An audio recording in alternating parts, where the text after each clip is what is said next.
안녕하세요. 오늘은 그 AI 대출 심사로 유명한 핀테크 기업이죠. 업스타트. 네, 업스타트의 최근 2분기 실적을 좀 깊이 있게 들여다볼 시간입니다. 네, 발표된 숫자만 보면 뭐랄까 정말 대단한 성장을 했는데 좀 이상하게도 시장 반응은 0, 미지근했어요. 맞아요. 이 놀라운 성장세 뒤에 과연 어떤 이야기가 숨어 있는지 한번 파헤쳐 보겠습니다. 네. 그러니까 표면적으로 보이는 뭐 성장 지표 이런 것 너머에 있는 거죠. 재무 건전성 관련 신호들을 좀 찾아봐야 하는데요. 단순히 뭐 성장률 높다고 좋다 이렇게 안심하기는 좀 이른 상황입니다. 일단 가장 눈에 띄는 건 역시 그 성장세인데요. 총 대출 취급액이 작년 같은 기간보다 무려 154% 늘었어요. 이야, 이게 요즘 같은 고금리 시기에는 정말 대단한 거 아닌가요? 네, 엄청난 숫자죠. 근데 매출도 2배 넘게 뛰었고 심지어 예상과는 다르게 순이익까지 기록했더라고요. 맞습니다. 특히 그 신규 사업들 있잖아요. 자동차 대출이나 주택담보대출 이쪽 성장이 아주 두드러졌어요. 아, 신규 사업 쪽이요? 네, 전 분기 대비해서 각각 87%, 67% 이렇게 증가했는데 이게 시장 자체가 훨씬 크거든요. 그래서 앞으로 확장 가능성이 크다 이렇게 볼 수 있는 거죠. 그렇죠. 뭐 연매출 10억 달러 돌파도 코앞이라고 하고요. 근데 이렇게 좋은 소식만 있는 것 같은데 왜 우려의 목소리가 나오는 걸까요? 여기서부터가 이제 좀 복잡해지는 지점인데요. 몇 가지 좀 주목해야 할 위험 신호 같은 게 있어요. 첫 번째는 그 대차 대조표. 그러니까 기업 자산 부채 현황 보여주는 표 있잖아요. 거기에 기록된 R&D 대출 규모입니다. R&D 대출이요? 네, 현재 10억 달러가 넘는데 이게 뭐냐면 신규 대출 상품 테스트나 뭐 이런 걸 위해서 업스타트가 직접 가지고 있는 대출 자산이에요. 아, 플랫폼 기업이 직접 대출 자산을 그렇게 많이 보유한다. 보통은 좀 피하지 않나요? 위험 부담 때문에? 정확합니다. 보통 플랫폼 기업은 중개 역할에 집중하고 위험은 자본 파트너에게 넘기는 게 일반적이잖아요. 근데 업스타트는 테스트 목적이라고는 하지만 직접 꽤 큰 규모의 대출을 그냥 안고 가는 거예요. 이러면 나중에 경기 침체가 오거나 했을 때 이 자산이 부실화될 위험에 그냥 그대로 노출되는 구조죠. 네. 특히 이 R&D 대출 규모가 바로 직전 분기보다 30%나 급증했다는 거. 이게 좀 그냥 넘기기 어려운 신호일 수 있습니다. 30% 증가는 확실히 엄청 빠른 속도네요.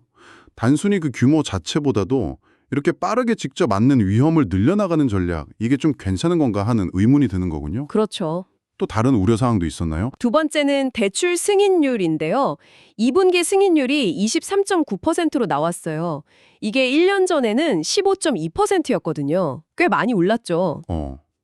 승인율이 올랐다는 건 그러니까 더 많은 신청자들의 대출을 받았다는 뜻인데 네, 그렇죠. 그게 왜 문제가 될 수 있는 거죠? 뭐 AI 모델이 더 효율적으로 대출 가능한 사람을 잘 찾아낸 걸 수도 있잖아요. 네, 물론 그럴 가능성도 배제할 수는 없습니다. 좋은 쪽으로 보면 그렇죠.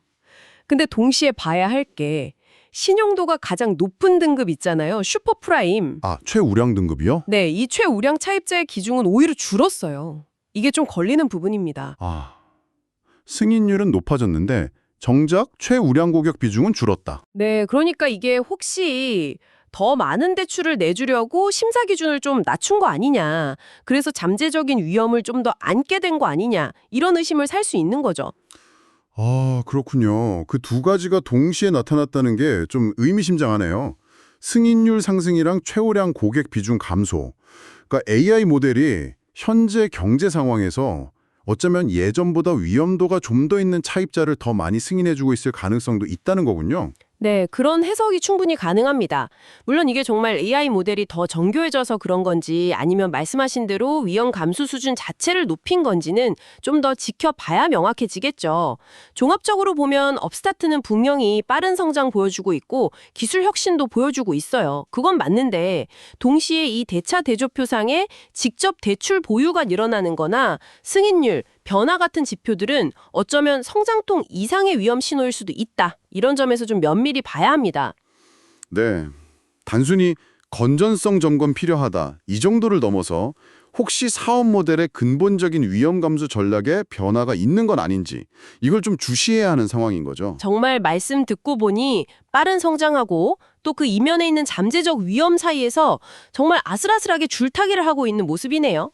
단기 실적 자체는 진짜 박수 받을 만한데 앞으로 뭐 R&D 대출 추이나 실제 연체율 변화 같은 거 있잖아요. 그런 후속 지표들을 통해서 이 성장의 질을 계속 확인해야 할 것 같습니다. 맞습니다. 이 혁신적인 AI 대출 모델이 정말 다양한 경제 사이클을 거치면서도 계속해서 지속 가능한 성과를 낼 수 있을까? 이건 아직 증명해야 할 과제인 거죠. 여러분은 어떻게 보시나요? 이런 핀테크 기업의 눈부신 성장, 그리고 그 뒤에 숨어 있을지 모르는 위험 관리, 이 사이의 균형점을요? 혁신가의 대담한 도전에 좀 더 무게를 둬야 할까요? 아니면 점점 커지는 것 같은 위험 신호에 더 귀를 기울여야 할까요? 한 번쯤 생각해 보시면 흥미로운 질문이 될 것 같습니다.